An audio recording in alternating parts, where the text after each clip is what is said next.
Gotta say, congratulations on this film. I had the chance to sit down and watch it yesterday and absolutely adored it. Fantastic. So, Thank you. I've got to ask the question, where did the original idea for this film come from? Because it is such a unique storyline and a unique idea. Where did that original idea come from? Right. The inner space of my brain as an immigrant who moved here in the mid '80s to Southern California from Zimbabwe and just overdosed on all of that great mid to late '80s media, and that's basically what it is. It's like a love letter to that kind of time. And the actual mechanics of the plot were part of a much more serious script that I got really sick and tired of and decided to adapt into a really fun homage comedy that we could make with all of our friends. Yeah. Yeah, it basically was like I have this story and then I don't like where it's going. How about vampires? That was like... Yeah, this is a really dark, dramatic movie about, domestic terrorism and all this stuff. And it's making me sad. How about vampires? Ryan, what kind of movies were you watching back in the 80s? I know The Karate Kid must have been a little bit of an inspiration because of the great homage that's in this film, but what were the other movies that you were watching back then? I mean, you name it. Big Trouble in Little China... Basically, all the John Carpenter stuff, all of Freddy Krueger stuff, Predator, Die Hard, Goonies, Lost Boys. There's so many. All the Mad Max movies. I just was into really campy '80s stuff. Miami Vice, I would literally kill people to watch that show. Yep. When I was a kid. Yeah, it was just an observation. Oh, I'm sorry, I didn't mean to cut you off.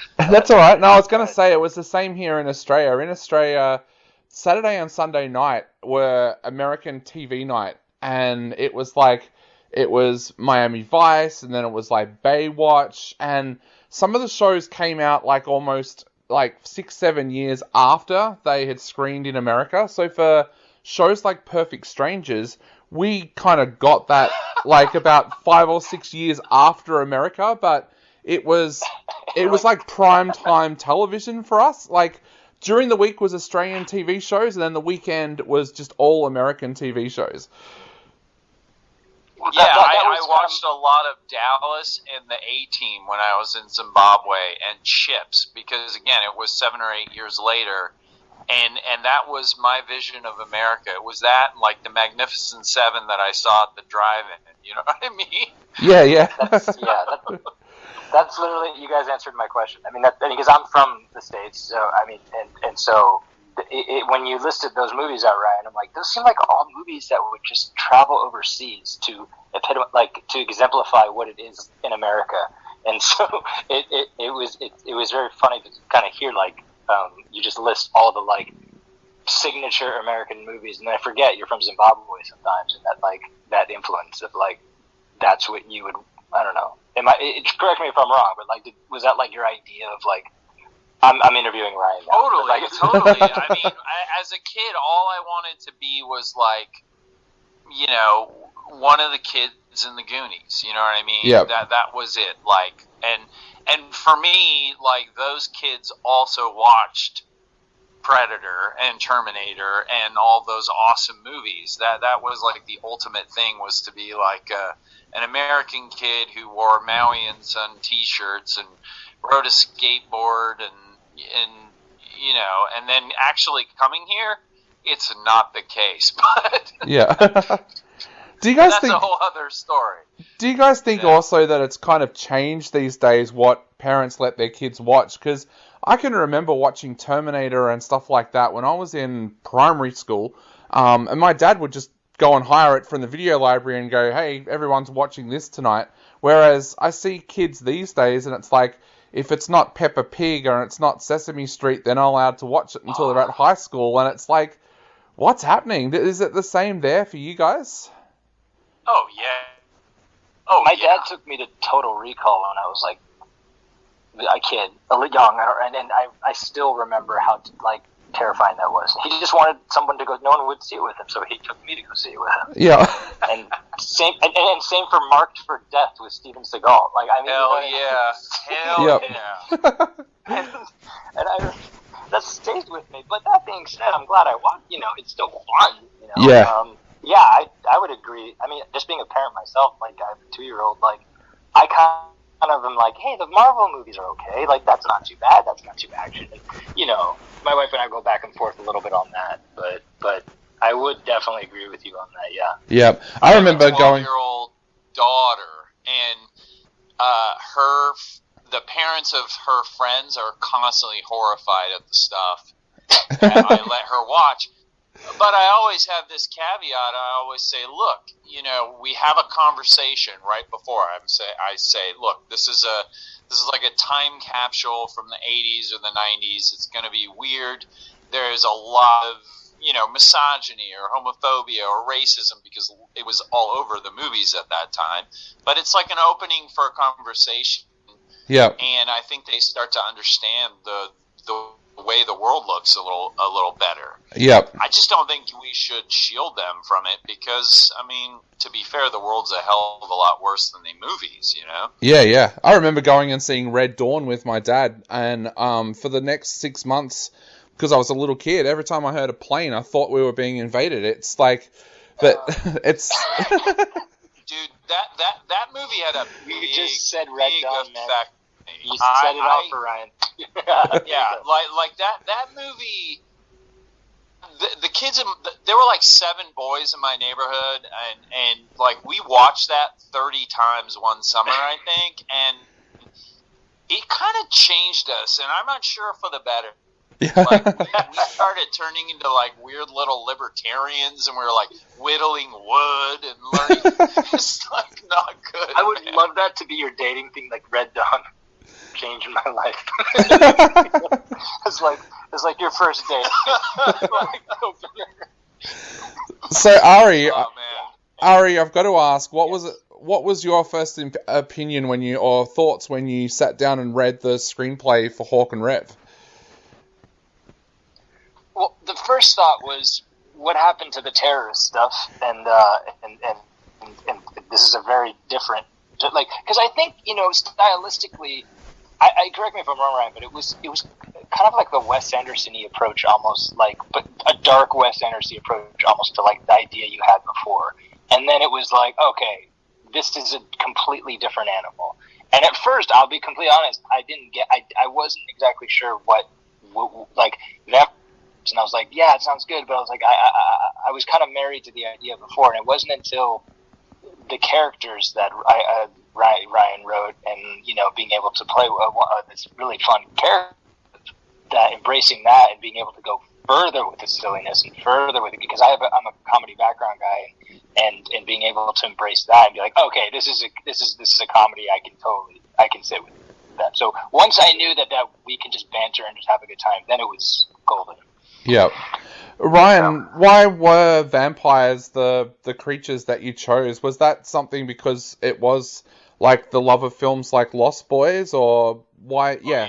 I guess I just love Lost Boys. I just absolutely love that film, and I love all the corny music in it, and I love how just over the top and cheeseball the vampire gang is, and there's just something to me so kind of, I don't know, exotic about that.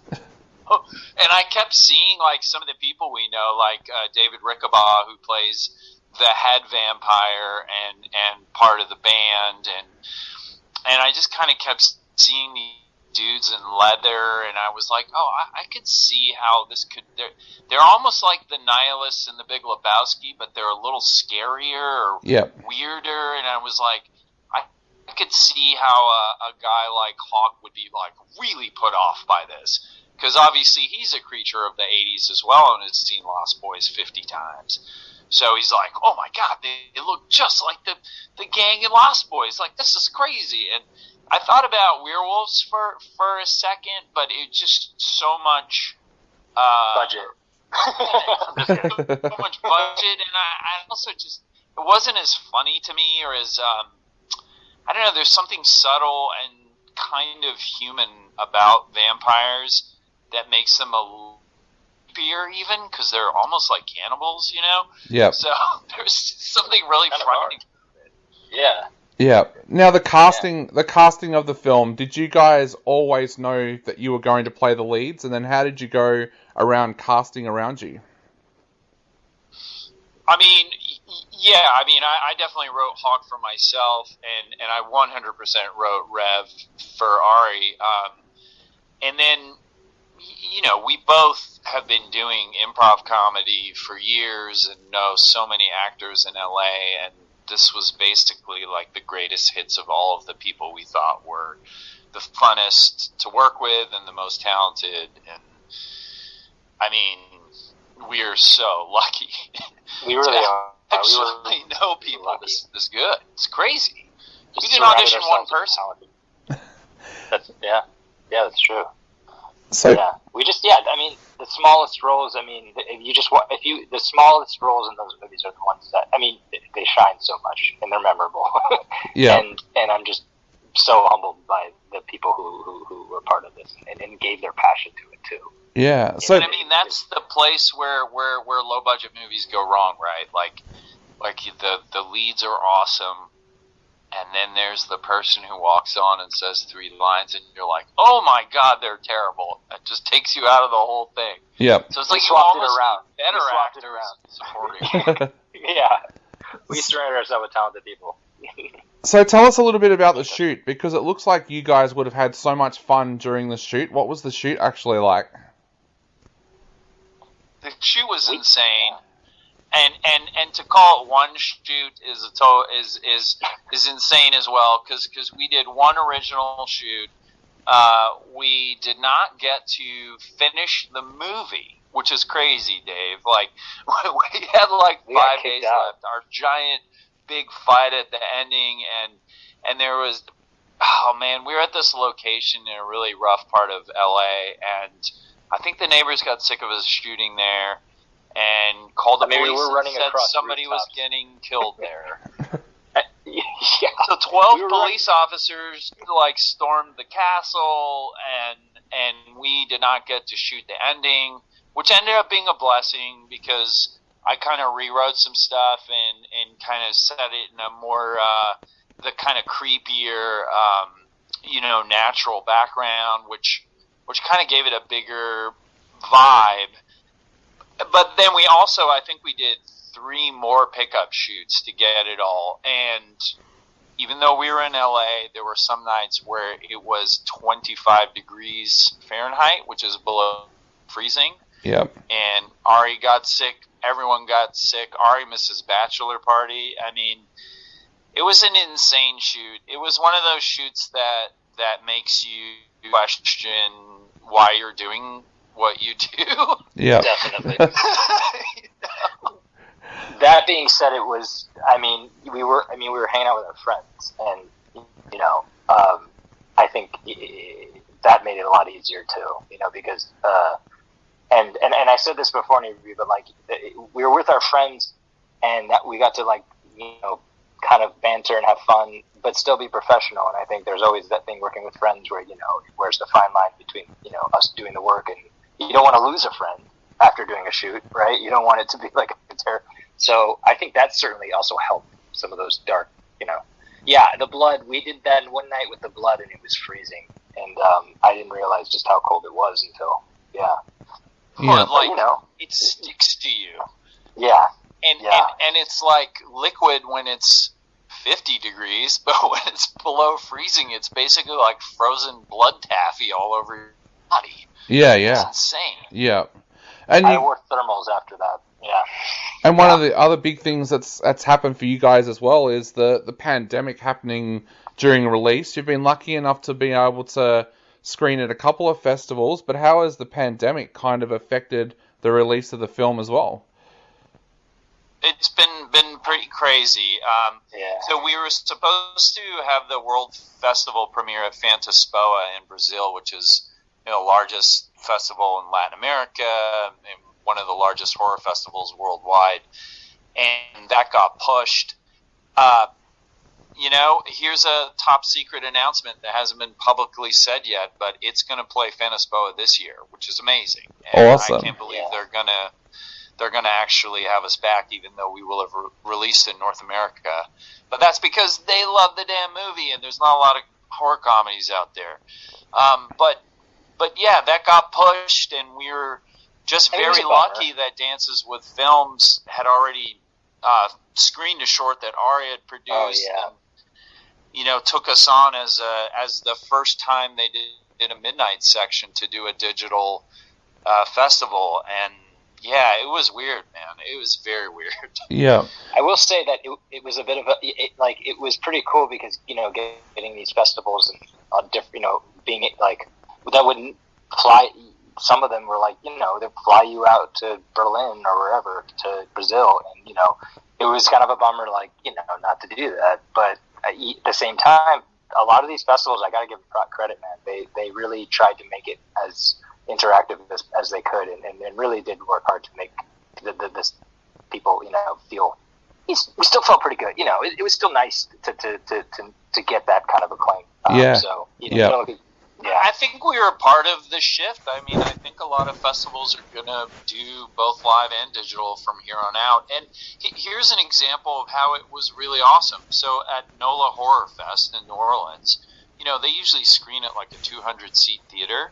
But when we did our digital screening, there were thousands of people watching it from all over the world, which is insane. Yeah. So it's so cool to be able to have that many fans kind of connect with it at the festival level, because, I mean, that's like diehard fan territory. These people are not just finding it randomly, They love it. Yeah. And I think... So it's kind of cool. Yeah, and it's been kind of cool here. I shouldn't say cool with a pandemic, but it's been kind of cool for film lovers here, because for 7 months of last year, the only cinemas that were allowed to open were drive-in theaters, and a lot of them mixed up new releases with old releases. So I actually went and saw The Lost Boys again up on the big screen at the drive-in. It was so fantastic. I was able to take my nieces and nephews and show them E.T. All the films I grew up on, I was able to take them and show them, because they're diehard film buffs. But for them these days, it's like, I don't want to watch it on DVD. So be able to take them along and let them watch Lost Boys again on the big screen was just absolutely fantastic. That's a perfect drive-in movie, man. Perfect drive-in movie. It was, yeah. So I guess also that's like kind of opened up the market again here for genre films, which is great, because for ages genre films in Australia were just being watched by the hardcore genre fans, but suddenly you've got this groundswell of teenagers suddenly watching things like Teen Wolf and things like that. So it's probably opened up a big door for you guys. So cool. That's Dude, so those cool. are our people. Yeah. Well, guys, I guess to finish up, what would you like to say to people out there before they sit down to watch this film? I'll let you go first, Ari. Go for it. Just shut off your brain. And I know everyone says that, but just don't be so freaking serious. Just relax. Sorry, I'm getting angry at nobody right now. But it's a lot. It's just fun, and it's I think if you go into it knowing that it's a silly romp that is self-aware, and we're laughing. It's hopefully you're laughing with it, and we're laughing with you, or you're laughing at us. But just laugh, whatever. Yeah, we're totally fine with you laughing at us. We are you can totally. Laugh at how bad we are. You can laugh at how whatever thing. It's just if as long as it's entertaining, and the feedback has been. I mean, better. Ryan can probably. I get a little verklempt when I'm talking right now. So but the feedback has just been awesome, and people have been saying the same thing. It's just like get some buddies, then This just is a perfect chill out. movie to watch with a group of people. Of course, with the pandemic, that's a pain. But, you know, you could also do it over Zoom and like a watch party on Amazon Prime or Hulu or something like that, which it'll be available on at some point.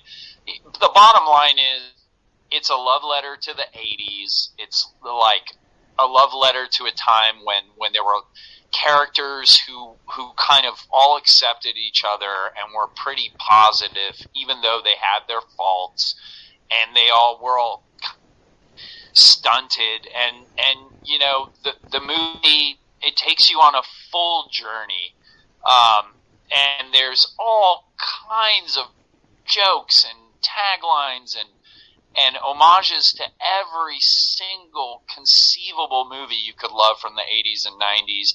And there's a love story and like a super positive thing, which is, I don't know, just sorely missing these days in so many movies. You know, the world is serious enough. So enjoy it. It is positive. Have a laugh. That's true. You know? Definitely. Well, guys, thank you so much for joining us today. We have loved the film on this show, so thank you for chatting to us and taking us back again to the 80s. Thank you.